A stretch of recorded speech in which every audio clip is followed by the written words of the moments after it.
آخری بات، اور اس بات کے بعد اپنی بات کو سمیٹتا ہوں۔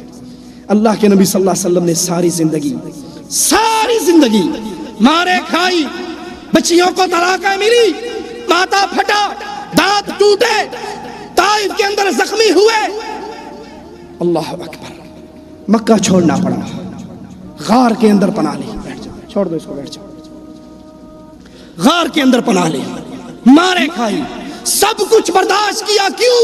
ایک سوال، اور ہر اہل ایمان سے ایک سوال، اللہ کے نبی نے یہ سارا کچھ کیوں کیا؟ چودراہٹ چاہیے تھی؟ بادشاہت چاہیے تھی؟ وہ تو پہلے ہی کہہ دیا تھا اہل مکہ نے آ کر کہ بادشاہ بننا چاہتے ہو، صدر بننا چاہتے ہو تو آؤ آپ کو اپنا صدر مان لیتے ہیں۔ آپ نے کہا نہیں۔ کہا کسی حسین لڑکی سے شادی کرنا چاہتے ہو تو وہ بھی دیتے ہیں، کہا نہیں۔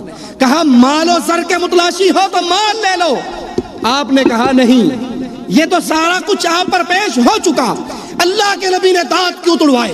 اللہ کے نبی نے ماتھا کیوں پھڑوایا؟ چچا حمزہ کے ٹکڑے کیوں ہوئے؟ طائف میں پتھر کیوں کھائے؟ مکہ کیوں چھوڑا؟ غار میں کیوں چھپے؟ صرف ایک ہم اور ایک غم، اور وہ ہم اور غم کیا تھا؟ دعوت توحید کو پیش کرنا، عقیدہ توحید کو پیش کرنا۔ جو توحید کا مخالف ہے، جو توحید کا دشمن ہے، وہ محمد رسول اللہ کا دشمن ہے۔ آخری بات ذرا غور سے سننا، اپنے بابا کے دشمن کو کبھی اپنے گھر دسترخوان پہ بلاؤ گے؟ اللہ کے لیے سوچو۔ اپنے بابا کے دشمن سے گلے ملو گے؟ اپنے بابا کو گالیاں دینے والے کو بیٹی کا رشتہ دو گے؟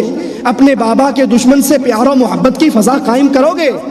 یا اس کے چہرے کو دیکھ کر منہ موڑ لو گے یہ میرے باپ کو گالیاں دیتا ہے، یہ میرے باپ کا دشمن ہے، یہ میرے باپ کا مخالف ہے؟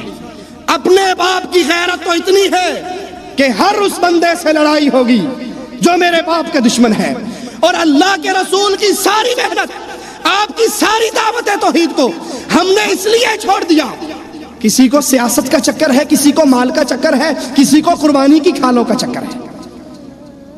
آج توحید کے دشمن ہمارے بھائی بن گئے، توحید کے دشمن، یا علی مدد کہنے والا توحید کا دشمن، یا رسول اللہ مدد کہنے والا توحید کا دشمن۔ ناد علی مظہر العجائب تجدہ عونا لکا فی النوائب، علی کو پتھروں میں، صحراؤں میں، خشکی میں، سمندر میں، تاہوں میں پکارنے والا، اللہ کے رسول کا دشمن، اللہ کا گستاخ، رسول اللہ کا گستاخ، نہ اس کو بیٹی کا رشتہ دیتے ہوئے شرم آتی ہے، نہ اس کے پیچھے نماز پڑھتے ہوئے شرم آتی ہے، نہ اس سے دوستی کرتے ہوئے شرم آتی ہے، نہ اس کو اپنے جلسوں کا صدر بناتے ہوئے شرم آتی ہے۔ سنیے، کڑوی باتیں ہیں، ناراض ہو جاؤ گے دوبارہ نہ بلانا، اپنی گاڑی پہ آیا ہوں واپس چلا جاؤں گا، چندہ مانگنے نہیں آیا، روٹی کھانے نہیں آیا، قربانی کی کھالیں کٹھی کرنے نہیں آیا۔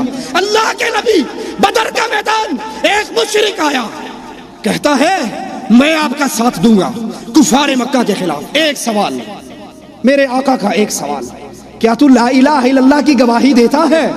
کہنے لگا نہیں، میں تو لات عزا ہبل کی مدد کے نعرے مارتا ہوں۔ کہا بھاگ جاؤ، محمد مشرکوں سے مدد نہیں لیا کرتے صلی اللہ علیہ وسلم۔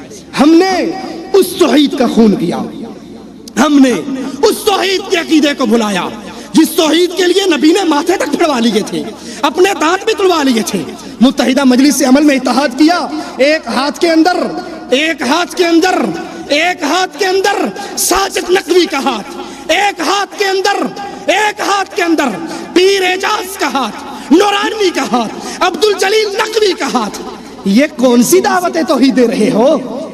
ہم نے کہیں جمہوریت کے لیے، کہیں الیکشن کے لیے، کہیں سینٹ کے لیے، کہیں چند ٹکٹوں کے لیے، ایم این اے کی 4 سیٹوں کے لیے نواز شریف کی جوتیوں کو سیدھا کرنا بھی دین سمجھ لیا، اور کہیں ڈنمارک کے مسئلے پر ناراض نہ ہونا، ہو جاؤ تو چندے لینے والا مولوی نہیں۔ یہ آپ کے سامنے ہے مجلہ دعویٰ، مینار پاکستان لاہور میں کانفرنس ہوئی، ڈنمارک کے خلاف، گستاخ رسول کے خلاف کانفرنس، اور اس کانفرنس میں خطاب کرنے والا پیر اعجاز احمد ہاشمی، مرکزی رہنما جمعیت علماء پاکستان بریلویوں کا سب سے بڑا مولوی۔ دوسرا خطاب کرنے والا عبد الجلیل نقوی، مرکزی رہنما تحریک نفاذ فقہ جعفریہ۔ اہل توحید کے سٹیج پر یہ کافر اور مشرک کیسے آ کر بیٹھ گئے؟ اور ان کے جملے بھی سنو، اس نقوی شیعہ نے کہا میں داد دیتا ہوں جماعت دعویٰ کے بھائیوں کو، انہوں نے استعمار کی سازش کو ناکام بنایا۔ اس شیعہ کا مواحد بھائی کیسے بن گیا؟ اور یہ تو یا علی مدد کہتا ہے۔ اس ظالم کا تو گندا عقیدہ ہے۔ حق الیقین میں ملا باقر مجلسی لکھتا ہے امام غائب آئے گا، ابو بکر کی قبر کو پھاڑے گا، عمر کی قبر کو پھاڑے گا، درختوں پہ ٹانگ کر آگ لگا دے گا، عائشہ کی قبر کو پھاڑے گا، زنا کے درے مارے گا۔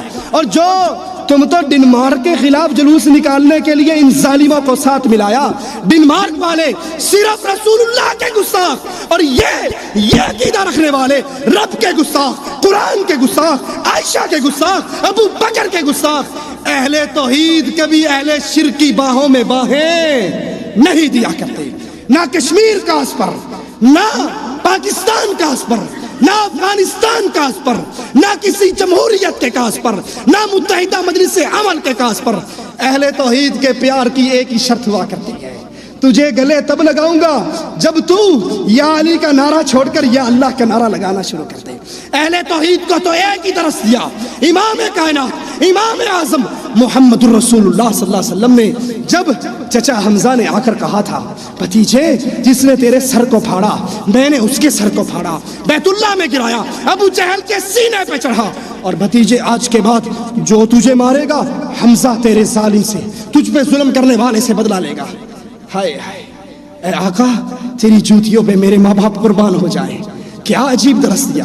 نبی کے ماتھے پہ کوئی خوشی کے آثار نہیں، کوئی بلے بلے شاباش نہیں کہی، خاموش۔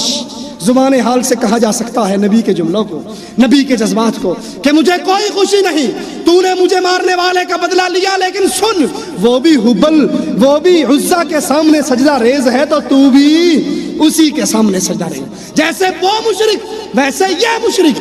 یہ دعوت توحید ہے۔ اللہ سے دعا ہے اللہ ہمیں دعوت پہ عمل کرنے کی توفیق عطا فرمائے۔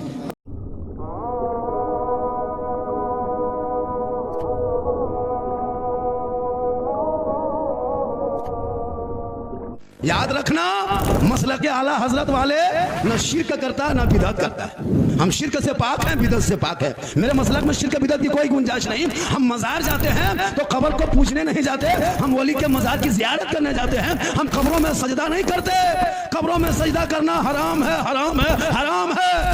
خواجہ کی نگاہوں کا کرم دیکھ رہا ہوں، مٹتے ہوئے سب رنج و الم دیکھ رہا ہوں، راحت میں شب و روز در خواجہ معین پر بہتا ہوا دریائے کرم دیکھ رہا ہوں۔ آپ جیسا تو زمانے میں کوئی شاہ نہیں، گدا نواز کوئی ایسی بارگاہ نہیں۔